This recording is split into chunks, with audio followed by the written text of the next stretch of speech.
يعني انا اريد ان اقول ان الصحابه احبوا رب العباد. وبعدين العلماء يقولوا لنا ايه؟ ليس العجيب من فقير يتودد.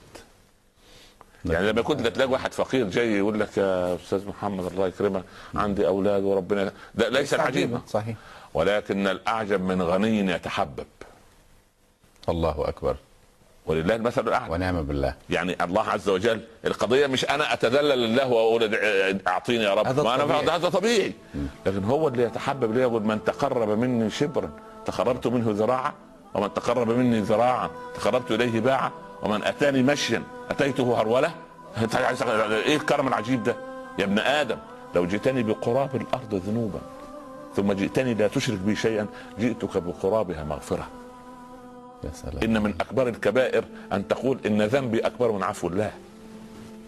عفو الله اكبر. فايه الرحمه دي؟ احنا ما عندناش الاساطير الاغريقيه واليونانيه اللي الاله الذي يعذب خلقه ويعذب لا لا لا, لا ليس. احنا عندنا رب رحمن رحيم كتب ربكم على نفسه الرحمه، ومن اكبر رحمته ان هدانا الى دينه وان ارسل الينا سيدنا محمد الرؤوف الرحيم صلى الله عليه وسلم. ففي هذا البيت وفي هذه البيئه الطيبه في الحضانه الجميله دي لدار الارقم نشا وترعرع هذا الايمان في قلوب الصحابه ايمانا صادقا لم يامرهم لا بصلاه ولا صيام ولا حج ولا طيب من الذي يبدا فضيله الشيخ، العبد ام الرب في العلاقه بينهما اذا اردنا المحبه؟ اولا من محبه الله لنا، محبه الله غالبه لانه اوجدنا من عدم وهذه محبه، وسماكم المسلمين من قبل هذه محبه، ما جعل عليكم في الدين من حرج هذه محبه، ان ارسل الينا الرسول ما خير بين امرين الا اختار ايسرهما هذه محبه، وضع لنا منهج وتكفل بحفظه هذه محبه.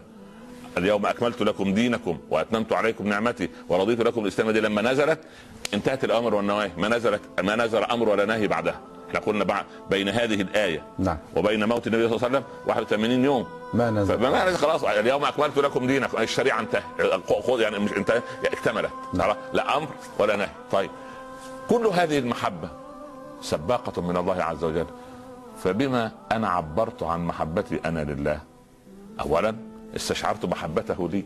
ومن انا؟ مش العربي كان يسجد ويدعو الله بكلام جميل يقول يا ربي انا وانت انت، انا العواد الى الذنوب وانت العواد الى المغفره، فهب لي من فضلك ولا تعاملني بعدلك انت ارحم الراحمين.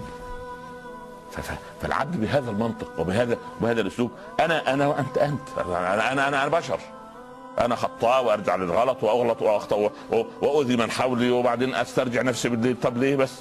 والله المثل تشوفه عجيب، ابنك واولادك يضايقوك بالنهار يعطلوك عن شغلك وبعدين ايه انت تقول لزوجتك ايه؟ نايم الاطفال دول خليهم يناموا عشان اشوف شغلي، صحيح. بعد ما يناموا بنصف ساعه تعمل انت في نفسك صحيح كده خلاص عايز تاخد يا ده الولد البريء ده اللي كان عامل مشكله من شويه، دي البنت دي سبحان الله. طب دي محبه الوالد لولده، فما بالك بمحبه الله لخلقه؟ في كل يوم تقول الارض يا رب دعني يعني ابتلع ابن ادم انه اكل من رزقك ولم يشكرك، وتقول البحار يا رب دعني اغرق ابن ادم انه اكل من رزقك ولم يشكرك، تقول الجبال يا رب دعني اطلق على ابن ادم اكل من، وتقول السماء يا رب دعني انزل كسفا على ابن ادم انه اكل. قال يا مخلوقاتي أأنتم خلقتموه؟ يقولون لا يا ربنا. قال لو خلقتموه لرحمتموه، دعوني وعبادي من تاب إلي منهم فأنا حبيبهم ومن لم يتب فإني طبيبهم وأنا إليهم أرحم من الأم بأولادها، من جاءني منهم تائبا فلقيته من بعيد مرحبا بالتائبين ومن ذهب منهم عاصيا ناديته من قريب إلى أين تذهب أوجدت ربا غيري أم وجدت رحيما سواي. هذه محبة.